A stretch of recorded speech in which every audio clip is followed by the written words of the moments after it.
at this stage the curve is divided 50% on the left side and 50% on the right side. Therefore, mu is the median of this distribution, of course. Now, mean, median, and mode are same. Next, okay, the curve. I mean, normal distribution is based on these two parameters, mu and sigma. So, sigma, as I have told you, will be standard deviation. We can prove it. Sigma is nothing but standard deviation. Mu is nothing but mean of this distribution. So, there are two pictures you can see on the slide.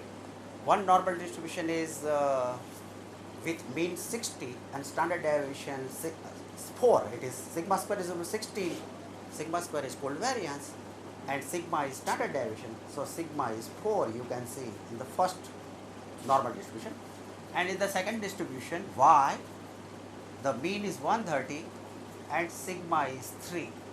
So, look at the pictures of normal. If sigma is more, the curve will be spread more. The spread will be more.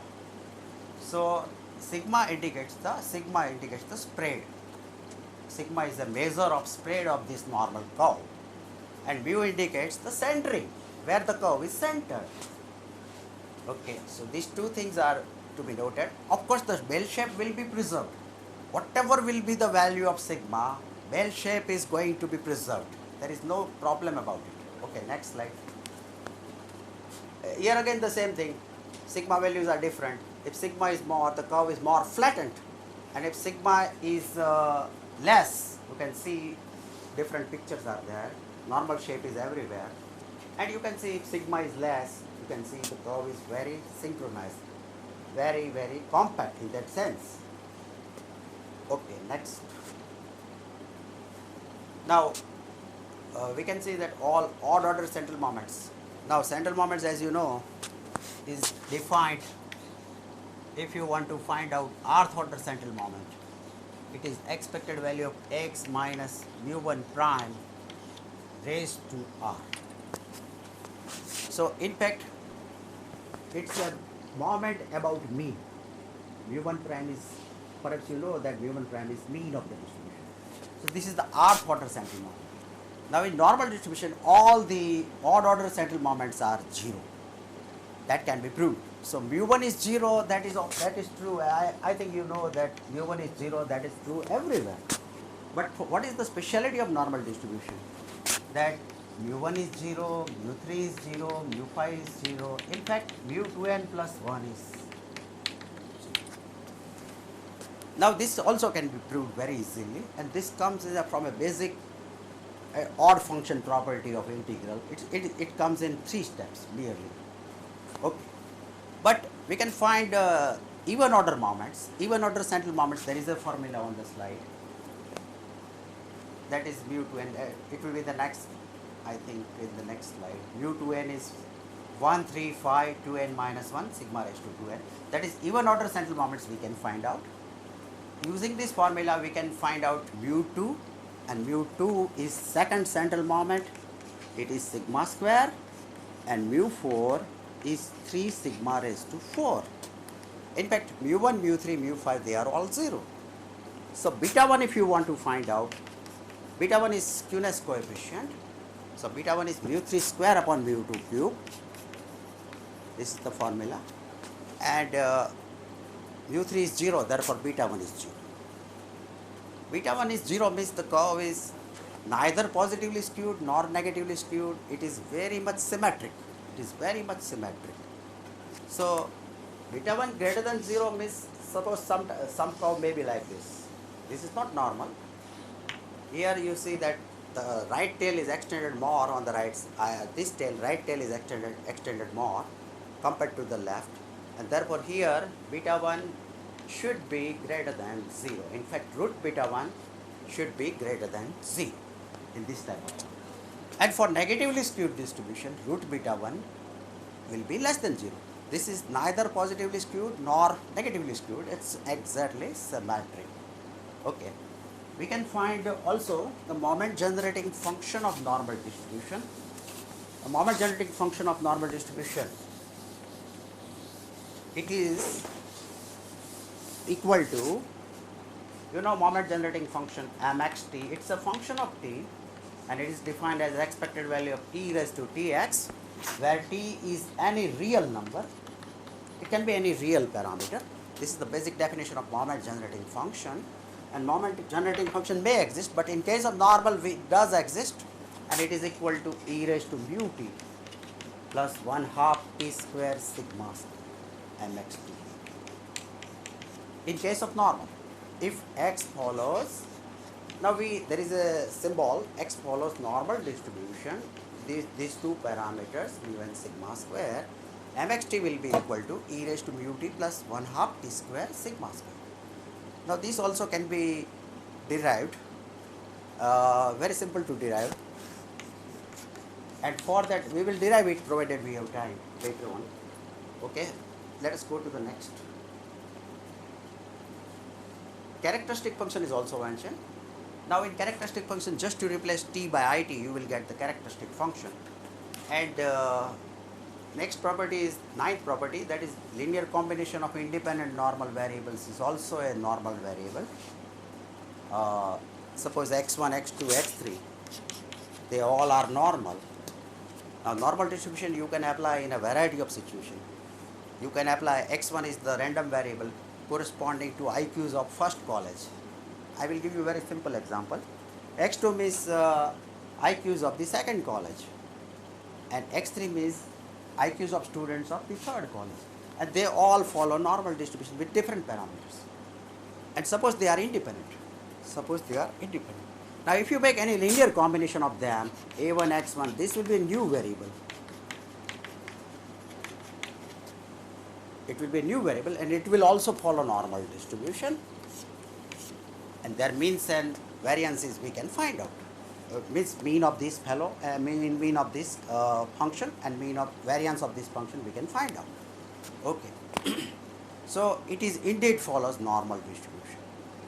So it's a linear combination of three independent normal random variables. This is a very good property which we can use in inference also. Normal distribution is applicable, as I have told you, in inference also, statistical inference, and in quality control also.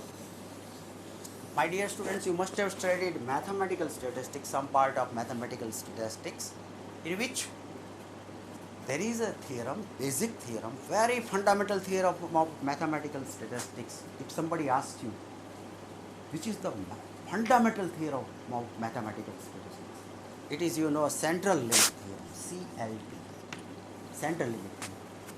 So central limit theorem, if you see the statement, it is also pertains to normal distribution. Even if you take sample from any distribution, maybe gamma, maybe exponential, maybe any sort of any other unrecognized type of distribution may be there. And if you take a sample x1, x2, xn from this population, okay, x1, x2, xn, they are random variables. If you provided your sample is large, sample mean will follow normal distribution irrespective of the population distribution. That's a very nice property of normal distribution. CLT says this, and which we are using in quality control, statistical quality control. That's a basic statistical principle of quality control, where we draw certain X bar chart, R chart, etc. There we make use of this fact also, CLT property. Okay. So normal distribution is applied in design of experiment also. We will see in the next lecture perhaps. Okay, next slide please. Okay, this is a very, very important property of normal distribution, that actually if somebody asks you how many normal distributions are there, because mu and sigma square, it depends on mu and sigma square. So you can select mu in how many ways? You know, mu can be selected in an infinite way, number of ways, and sigma also can be any positive value. So mu and sigma both can be selected in an infinite number of ways. So we have an infinite number of normal distributions. So if you want to compute certain example, you cannot prepare tables for all normal distribution. It is not possible. And therefore, this is a very important property from any ordinary normal distribution, you can go to standard normal variable. This is the ordinary normal variable. Now, suppose mean is 60 and sigma is, suppose sigma square is 9, suppose. Let me tell you. Mu is 60 and sigma square is 9. Then x minus mu upon sigma, that is equal to x minus 60 upon 3, because sigma is 3. This is a special, this is called a special variable. It is called standard normal variable. And we can prove that by using MGF technique. We can prove that this is a new random variable z, and z is called standard normal variable, and it also follows normal distribution with mean 0 and variance 1. With mean 0 and variance 1. Means here you can check that both the parameters are totally known. The structure of this z is, means probability distribution of z is totally completely known. So any ordinary normal random variable can be converted to z. Okay. Now z probability density function is, you know, fz is equal to 1 upon root 2 pi e raised to minus z square by 2, minus infinity less than z less than infinity. Now check that here there is only variable z, pi and e are mathematical constants. So this function is totally identifiable, recognized. We can draw, computer can plot the graph, and the graph also is bell shaped. Centering is at 0. Of course, the z takes any value from minus infinity to infinity, and it is bell shaped. We can see on the slide also. Standard normal structure is 1 upon root 2 pi e raised to minus z square by 2. It is totally known. Next slide, please. And this is the graph. Now at x, sorry, z, these are the values of z. And at z is equal to 0, you get the maximum ordinate. And we can see on the graph that it is slightly less than 0.4. At z is equal to 0, the ordinate is slightly less than 0.4. And the values, most of the values you can see are covered between minus 3 and plus 3. Standard deviation being 1. What is the standard deviation of z? It is 1. And therefore, most of the values will be covered between minus 3 and 3. Between minus 3 and 3, 99.73% of the area is covered. Okay, and this principle is used in the control charts also. 99.73% area is covered between minus 3 and plus 3. Okay. Now, this is also symmetric. Mean is 0, median is 0, mode is 0. Of course, it is bell shaped. Okay, and if you want to find, there is a very interesting property that first of all, if you want to compute examples related to normal distribution, it's ordinary normal, convert it to standard normal. Standard normal is totally known. We have prepared tables. We have got tables for standard normal, cumulative standard normal distribution. So there are, first of all, we will see that if you want to find probability that minus infinity less than z less than infinity, okay, so this can be mathematically, this is this, and geometrically it is the total area under the curve.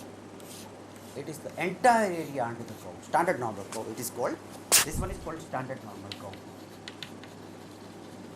So it is total area under the standard normal curve, and because it is PDF, it must be equal to 1. Every PDF satisfies. If you integrate a PDF over the entire range, it must be 1. So total area is 1. Now 0 is median also. As I have told you, it is mean, median and mode. That is 0. So 0 is the centric or median. So half of the area will be to the left of 0, and the remaining half area will be to the right of 0. So you can see that probability that minus infinity less than z less than 0, that will be 1/2. And on the right side, this is to the left of 0, and this is to the right of 0, it is also 1/2. Means median is 0. It divides the distribution in exactly 2 equal parts. Okay. Now this is the symmetricity and bell shape, etc. also there. But there is a very interesting area property. So if you want to find, this is standard normal curve.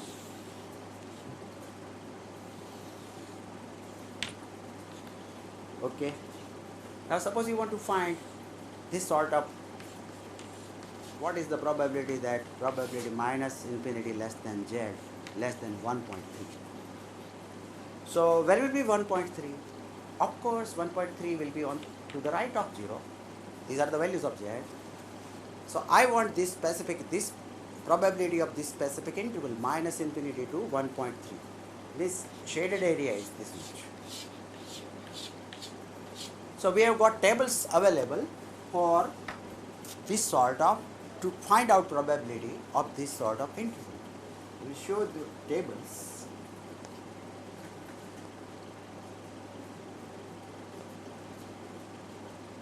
And I have got a table here with me.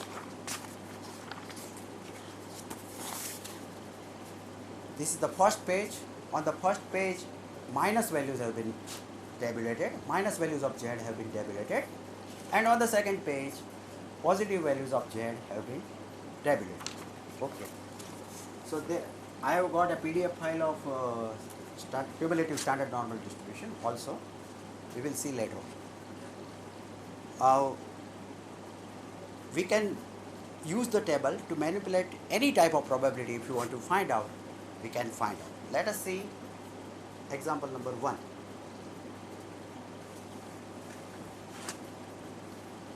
On the slide.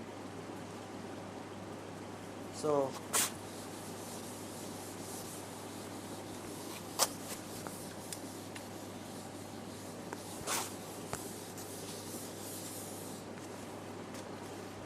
okay, these properties I have met as I have narrated, and this the fourth property also you mark, that is